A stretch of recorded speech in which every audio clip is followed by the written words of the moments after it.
बिस्मिल्लाहिर्रहमानिर्रहीम। अस्सलाम वालेकुम। मैं हूं मोहसिन अहमद और आज के इस लेक्चर में हम टर्नरी ऑपरेटर के बारे में पढ़ेंगे। हम सीखेंगे कि टर्नरी ऑपरेटर क्या है, टर्नरी ऑपरेटर को कब और किस तरह इस्तेमाल किया जाता है और स्पेसिफ़िकली टर्नरी ऑपरेटर को हम PHP में किस तरह इम्प्लीमेंट करते हैं। टर्नरी ऑपरेटर हमारे पास कंडीशनल स्टेटमेंट का एक टूल है, एक ऐसा टूल जिसके थ्रू हम कंडीशनल स्टेटमेंट को अचीव कर सकते हैं। हमने इससे पहले इफ एल्स स्टेटमेंट्स को देखा और उसके बाद हमने स्विच स्टेटमेंट को देखा। सो थर्ड टूल जो as a conditional statement use किया जाता है या किया जा सकता है, that is called ternary operator. Ternary operator को inline if else conditional statement भी कहा जाता है। जिस तरह हम इफ एल्स यूज़ करते हैं, रेगुलर इफ एल्स जो है वो इन लाइन यूज़ नहीं किया जा सकता। इन लाइन मीन्स एक सिंगल लाइन में हम उसकी इम्प्लीमेंटेशन नहीं कर सकते, या एक सिंगल लाइन में हम कोई एक्शन परफॉर्म करते हुए एक सिंगल लाइन में इफ़ एल्स के थ्रू कंडीशनल स्टेटमेंट एग्जीक्यूट नहीं कर सकते, बट हम सिंगल लाइन में रहते हुए एग्जीक्यूशन करते हुए टर्नरी ऑपरेटर के थ्रू इन लाइन एग्जीक्यूशन कर सकते हैं। सो सबसे पहली चीज़, टर्नरी ऑपरेटर एक इन लाइन कंडीशनल स्टेटमेंट है and it behaves pretty much similar to the if else statement.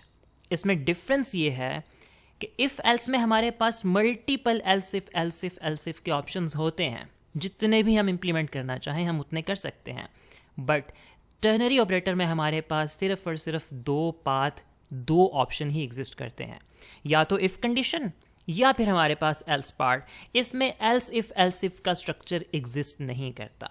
So ternary operator के बारे में आपने दो चीज़ें हमेशा याद रखनी है।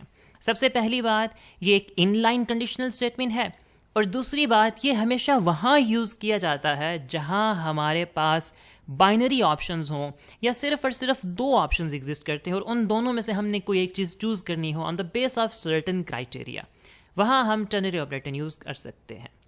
सो आइए देखते हैं हम इसको PHP में किस तरह इम्प्लीमेंट करेंगे और इसको हम किस तरह प्रैक्टिकल एप्लीकेशंस की तरफ लेके जा सकते हैं। सो हम स्टार्ट करते हैं। सबसे पहले मैंने अपना सर्वर यहाँ पे एक्सेस कर लिया है अपने कोड एडिटर में, और यहाँ पे एक फ़ाइल क्रिएट कर लेते हैं ternary.php, और इसी फाइल को हम अपने सर्वर में भी एक्सेस कर लेते हैं। लर्न PHP, यहाँ आप देख सकते हैं कि टर्नरी के नाम से एक फ़ाइल आ चुकी है। Sorry, let's start the XAMPP।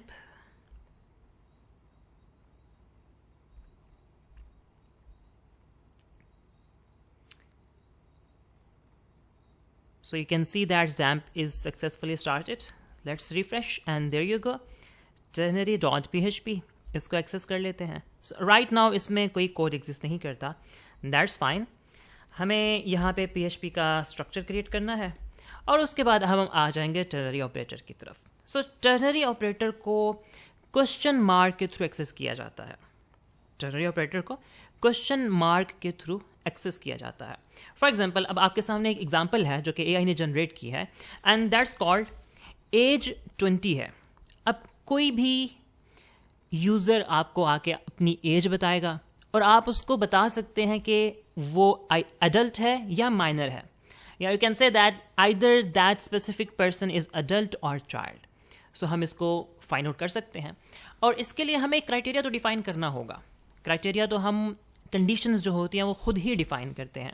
Let's suppose 18 या 18 से प्लस अगर एज होगी तो वो अडल्ट कंसीडर किया जाएगा, और अगर 18 से लेस होगी तो हम उसको माइनर में कंसीडर कर लेंगे। अब देखिए, हमारे पास दो ऑप्शंस हैं, या तो एक पर्सन, एक यूज़र माइनर हो सकता है, या वो अडल्ट हो सकता है, या वो अडल्ट या वो चाइल्ड हो सकता है। दो ही ऑप्शन है, इसके अलावा कोई तीसरा ऑप्शन नहीं है। सो अगर कोई ऐसी सिचुएशन हो तो वहाँ पे आप टर्नरी ऑपरेटर यूज़ कर सकते हैं। फॉर एग्जाम्पल, अगर हम इसको रेगुलर इफ़ के थ्रू इम्प्लीमेंट करें तो हम ऐसे करेंगे, if age is greater than equal to 18 then status is adult else status is minor. So ये तो हो गया हमारे पास रेगुलर इफ़ एल्स, लेकिन हम इसको टर्नरी ऑपरेटर से इन अ सिंगल लाइन एक्सेस कर सकते हैं। कैसे?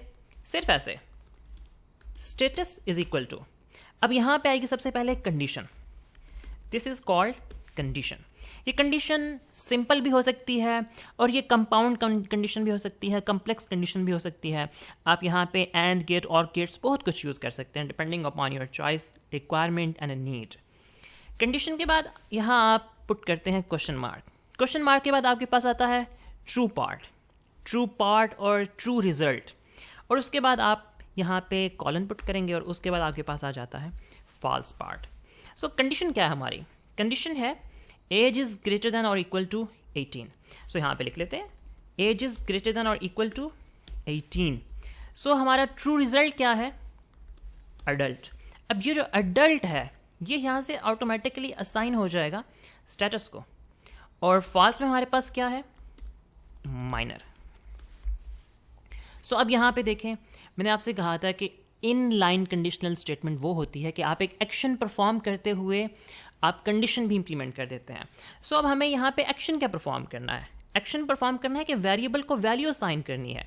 जैसे देखें यहाँ पे हमने एक्शन परफॉर्म किया, वेरिएबल को वैल्यू असाइन की अडल्ट की, या यहाँ वेरिएबल को वैल्यू असाइन की माइनर की। अब यहाँ भी हम एक्चुअली तो देखें असाइनमेंट करने जा रहे हैं, बट जो असाइनमेंट है वो एक कंडीशन के बेस पे हो रही है कि अगर age is greater than equal to 18 है तो अडल्ट असाइन हो जाए, अदरवाइज माइनर असाइन हो जाए। सो ये है आपके पास टर्नरी ऑपरेटर के एक सिंगल लाइन में आप असाइनमेंट का एक्शन परफॉर्म कर रहे हैं, और वो एक्शन परफॉर्म करते हुए आपने रन टाइम पे एक कंडीशन भी चेक कर ली। सो मैं ये आपको एग्जीक्यूट करके दिखाता हूँ।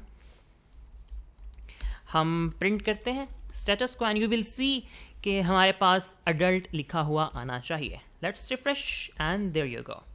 सो there is adult and it is completely just because कि हमने यहाँ पे टर्नरी ऑपरेटर यूज़ किया। और अगर हम चाहें तो हम इसको टेस्ट कर लेते हैं, something like let's make it 0 और 10। अब 10 जो है, 10 पे ये कंडीशन फॉल्स हो गई है तो ट्रू पार्ट एग्जीक्यूट नहीं होगा, बल्कि हमारा कॉलन के बाद जो फॉल्स पार्ट है वो एग्जीक्यूट हो जाएगा। Save and refresh and you can see that it is minor. So ये है हमारे पास टर्नरी ऑपरेटर। और लाजमी नहीं कि हम असाइनमेंट करते हुए इसको यूज़ करेंगे, हम इसको डायरेक्टली प्रिंट भी करवा सकते हैं। ये जो हम असाइन कर रहे हैं इससे हम डायरेक्टली प्रिंट भी करवा सकते हैं। So we are going to echo what is being echoed. जो भी चीज़ इस कंडीशन को सेटिस्फाई करेगी वो एको हो जाएगी। सो यहाँ पे क्या एको होगी? Age is 10, 10 is greater than equal to 18? No, 10 is not greater than or equal to 18. So true part assign नहीं होगा, बल्कि जो false part है वो असाइन हो जाएगा, सॉरी प्रिंट हो जाएगा। Save and refresh and there is still minor. अगर हम यहाँ पे एज को मैनिपुलेट कर दें, let's suppose 110 years, save refresh and it is saying adult. So that's how you are supposed to use the ternary operator. Ternary operator actually ये question mark है। ये क्वेश्चन मार्क टर्नरी ऑपरेटर उस वक्त behave करता है जब इसके left side पे कंडीशन हो और राइट साइड पे आपके पास true and false parts exist करते हों। और यहाँ पे सिंगल लाइन आ सकती है, यहाँ पे मल्टीपल लाइंस नहीं आ सकती। ये कंडीशन अगर ट्रू होगी उसके बाद आप सिंगल लाइन कोड ही लिख सकते हैं, और अगर ये कंडीशन ट्रू नहीं होगी, फॉल्स होगी, तो उसके बाद भी आप सिंगल लाइन एग्जीक्यूशन ही कर सकते हैं, क्योंकि आप इन लाइन एग्जीक्यूशन में हैं। सो इन लाइन एग्जीक्यूशन हमेशा सिंगल लाइन एग्जीक्यूशन ही होती है।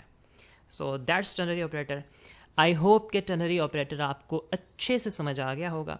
अगर इसमें कोई कन्फ्यूजन है, कुछ पूछना चाहते हैं आप, तो आप कमेंट्स में पूछ सकते हैं। आज के लिए इतना ही। इंशाल्लाह मिलते हैं नेक्स्ट लेक्चर में। तब तक के लिए अल्लाह हाफिज़।